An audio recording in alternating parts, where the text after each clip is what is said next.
Οι γιαγιάδες μας είχαν ένα αλάνθαστο κόλπο για να στεγνώνουν τα ρούχα τον χειμώνα. Ποιος δεν έχει φέρει πίσω ρούχα ακόμα υγρά μετά από 2 μέρες στο απλωτήρι, με τα πουλόβερ που μυρίζουν κλεισούρα και τα τζιν που χρειάζονται 3 μέρες για να στεγνώσουν? Ο χειμώνας μπορεί εύκολα να γίνει ο χειρότερος εχθρός του καθαρού ρούχου. Κι όμως υπήρχε ένα απλό, φυσικό και αποτελεσματικό μυστικό που δούλευε πάντα, ακόμα και όταν έξω είχε παγωνιά. Ένα μυστικό που μας χαρίζει ρούχα στεγνά, χωρίς μυρωδιές, χωρίς στεγνοτήριο και χωρίς σπατάλη ενέργειας.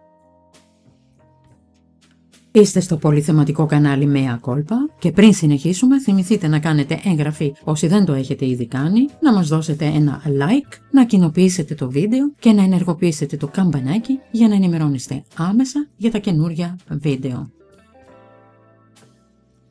Το πρόβλημα με το στέγνομα τον χειμώνα. Τον χειμώνα, οι συνθήκες είναι ιδανικές για να δημιουργηθεί υγρασία μέσα στο σπίτι. Παράθυρα κλειστά, θέρμανση αναμένη, ξηρός αέρας έξω και ρούχα που δεν λένε να στεγνώσουν. Το αποτέλεσμα, ρούχα που παραμένουν υγρά, μυρωδιά μούχλας ή υγρασίας, ακόμα και λευκά σημάδια από το νερό που στάθηκε πάνω στο ύφασμα. Φυσικά υπάρχει το στεγνοτήριο, αλλά με υψηλή κατανάλωση ρεύματος δεν είναι πάντα η καλύτερη λύση.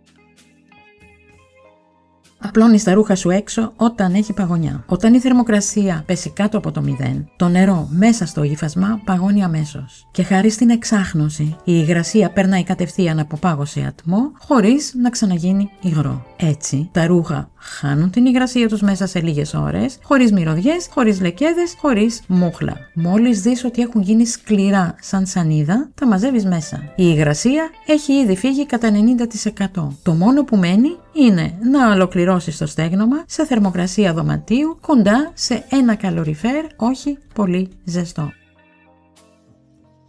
Γιατί δεν μυρίζουν? Οι άσχημες μυρωδιές προέρχονται από νερό που λιμνάζει στις σύνες και ευνοεί τα βακτήρια. Όταν το νερό παγώνει, αυτή η ανάπτυξη σταματά και με την εξάχνωση εξατμίζεται πριν προλάβει να δημιουργήσει πρόβλημα. Το αποτέλεσμα? Ρούχα στεγνά, γρήγορα, που μυρίζουν φρεσκάδα.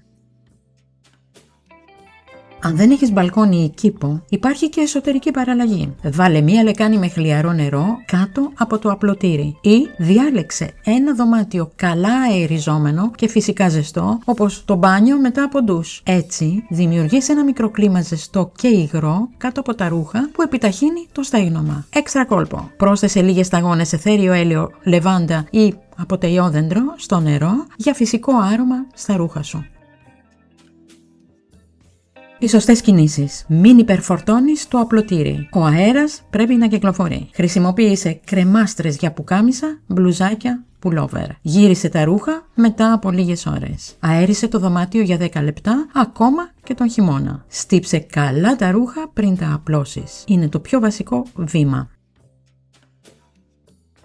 Έξτρα λύση. Αν θέλεις ακόμα πιο γρήγορο αποτέλεσμα, βάλε έναν αφιγραντήρα στον χώρο. Τραβάει την υγρασία από τον αέρα και βοηθά τα ρούχα να στεγνώσουν χωρίς μυρωδιές.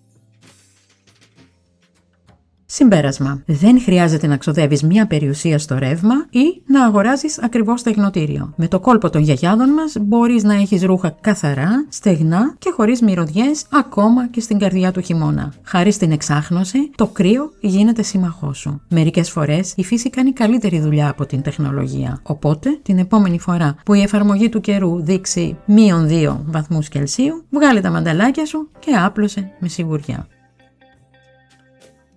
Αν θέλετε να παραγγείλετε κάποιο από τα προϊόντα που αναφέρονται σε αυτό το βίντεο, θα βρείτε τους σχετικούς συνδέσμους από κάτω. Στο κανάλι μας θα βρείτε αρκετά βίντεο για το πλύσιμο των ρούχων και τη συντήρησή τους. Οι σχετικοί σύνδεσμοι βρίσκονται στην περιγραφή κάτω από το βίντεο. Εν τω μεταξύ, δείτε ένα μικρό απόσπασμα.